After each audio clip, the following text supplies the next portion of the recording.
Hello, xin chào tất cả các bạn đã quay trở lại với kênh của Văn Hóng Vlog và mình là Văn Hóng Lazada. Và theo cái thông tin mình mới nhận được thì Vingroup chính thức là sẽ mở bán 4 cái dòng smartphone của hãng này tại thành phố Hồ Chí Minh vào ngày 14 tháng 12 tới đây. Và hôm nay chúng ta hãy điểm qua một chút thông tin về cái sự kiện này.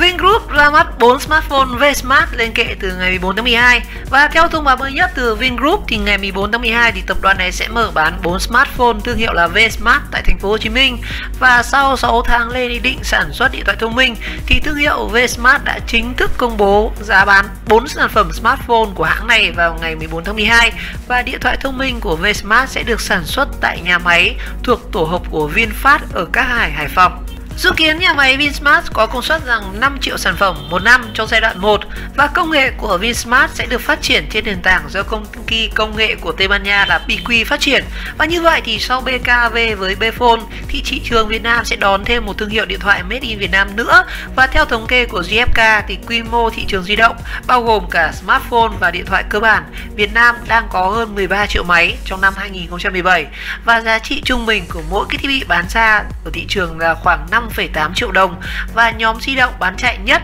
chính là cái giá mà dưới 3 triệu đồng khoảng là 30,4% và nhóm từ 5 đến 7 triệu đồng thì chiếm thị phần là 27,3%. Và hiện nay thì Samsung, Oppo, Apple là 3 thương hiệu có thị phần cao nhất ở Việt Nam ở thời điểm hiện tại. Vingroup sẽ ra mắt dòng điện thoại Vsmart tại tòa nhà Landmark 81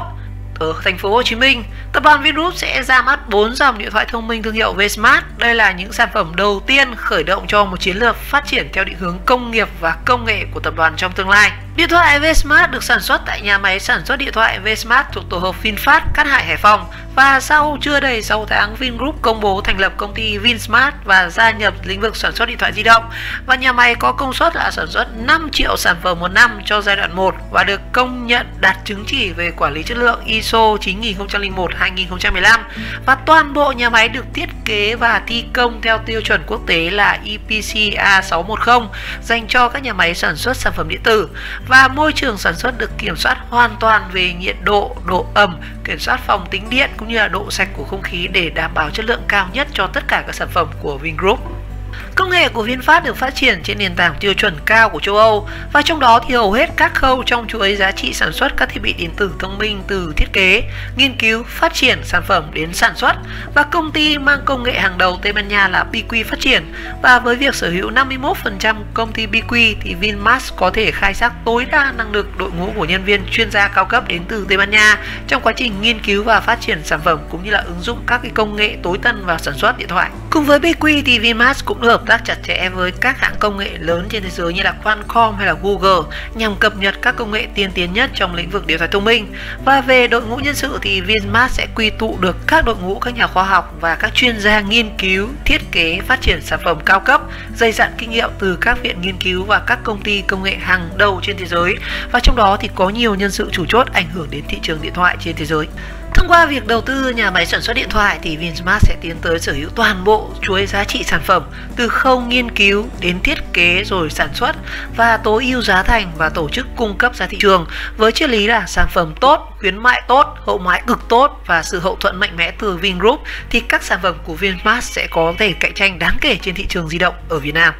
Phát biểu về cái sự kiện này thì ông Nguyễn Việt Quang, Phó Chủ tịch kiêm Tổng Giám đốc Tập đoàn cho biết việc hoàn thiện và ra mắt 4 dòng điện thoại thông minh trong vòng chưa đầy 6 tháng và gia nhập cái lĩnh vực này thể hiện nỗ lực và quyết tâm cao của chúng tôi trong việc tham gia vào lĩnh vực công nghệ công nghiệp. Và hiện tại thì Vingroup vẫn đang tiếp tục làm việc với các đối tác lớn, tìm kiếm các chuyên gia giỏi, hoàn thiện dây chuyền để sản xuất cái thiết bị tiên tiến nhất. Và chúng tôi kỳ vọng cùng với ô tô Vinphone, điện thoại Vsmart sẽ góp phần thúc đẩy sự phát triển của công nghiệp Việt Nam và đưa thương hiệu Việt Nam ra toàn thế giới. Và sau điện thoại thông minh thì trong thời gian tới nhà máy Vsmart sẽ sản xuất các thiết bị điện tử thông minh kết hợp vạn vật như là IoT, như là Smart Home, Smart TV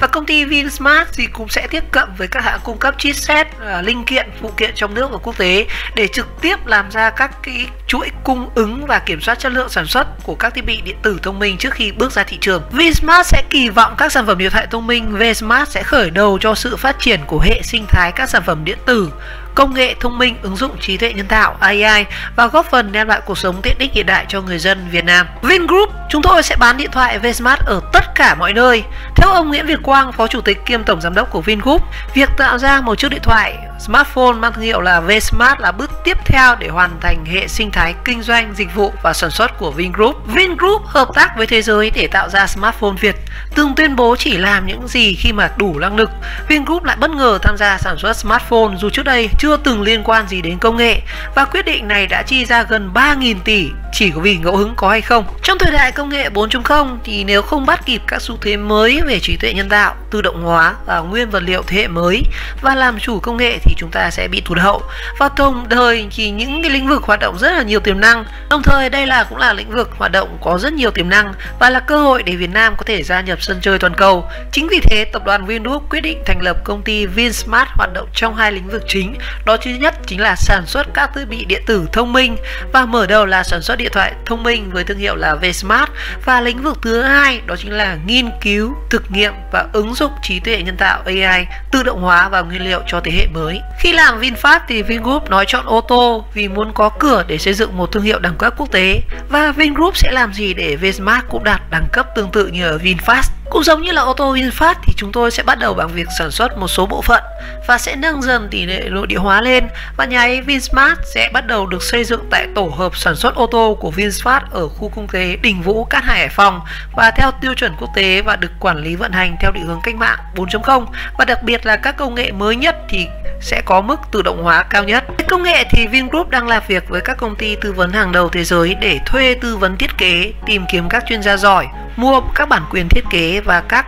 cấu phần của điện thoại thông minh, và đồng thời phải tiến hành mua dây chuyền thiết bị để sản xuất điện thoại. Và sự hợp tác của các đối tác hàng đầu trên thế giới sẽ đảm bảo ra quy trình sản xuất điện thoại thông minh Vsmart sẽ được trang bị hiện đại và tiên tiến nhất,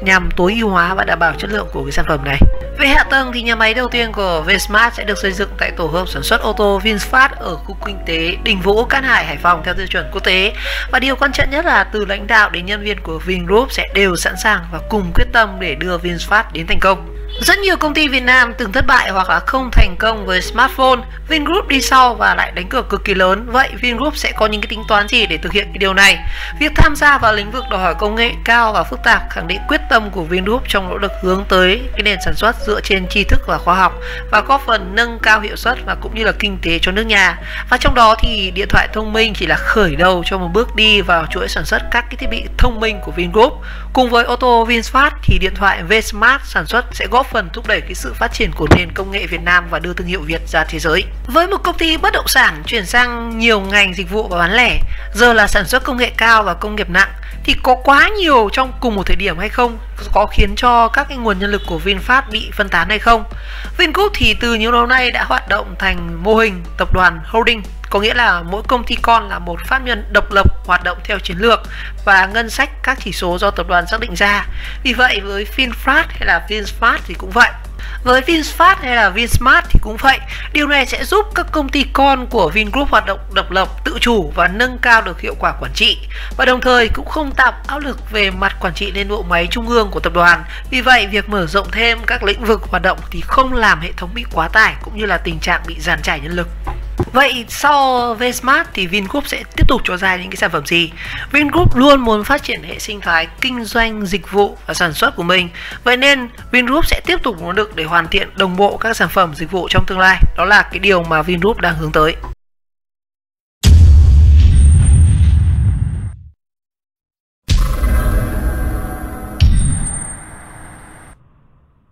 Như vậy thì nói chung là liên quan gì đến tất cả cái gì của Vingroup thì đều thần tốc, nhanh chóng và đầy bất ngờ. Và như vậy bây giờ thì thời điểm là ngày mùng 3 tháng 12, như vậy là khoảng 2 tuần nữa thôi. Ở ngày thời điểm là 14 tháng 12 thì những chiếc điện thoại Vsmart trên hình ảnh của bạn sẽ chính thức được đưa ra mắt thị trường. Và các cái thông tin tiếp theo về cái sản phẩm Vsmart này sẽ được mình chuyển đến ở các video tiếp theo. Ok, một lần nữa cảm ơn tất cả các bạn đã theo dõi clip, và nếu thấy video hay và ý nghĩa thì các bạn nhớ like, subscribe của kênh và chờ đón các video tiếp theo. Xin chào.